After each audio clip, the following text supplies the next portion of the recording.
నమస్తే అండి, ఛానల్లోకి స్వాగతం. ఈరోజు మనం ఈ వీడియోలో వృషభ రాశి వారి జీవితంలో సెప్టెంబర్ నెలలో జరగబోయే విషయాలను, అంతేకాకుండా కొన్ని గ్రహాల మార్పు కారణంగా ఈ సెప్టెంబర్ నెలలో ఇంద్రయోగం ఏర్పడనుంది. ఈ యోగం వలన వృషభ రాశి వారి జీవితంలో ఈ నెలలో ఎలాంటి శుభాలు మరియు అశుభాలు జరుగుతాయి అనే విషయాలను మనము తెలుసుకుందాం. అలాగే ఏ దైవాన్ని పూజించాలో, అలాగే ఎలాంటి పూజలు చేయాలో, ఎలాంటి పరిహారాలు చేయాలో కూడా తెలుసుకుందాం.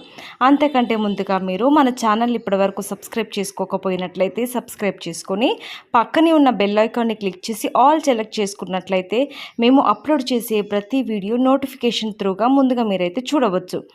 ముందుగా మనం ఈ వృషభ రాశి వారి జీవితం సెప్టెంబర్ నెలలో ఎలా ఉండబోతుందో తెలుసుకుందాం. ఈ రాశి వారి జీవితం సెప్టెంబర్ నెలలో చాలా సంతోషంగా ఉండబోతుంది. అంతేకాకుండా ఎవరైతే విదేశాలకు వెళ్ళి ఉద్యోగాలు చేయాలనుకుంటున్నారో వారికి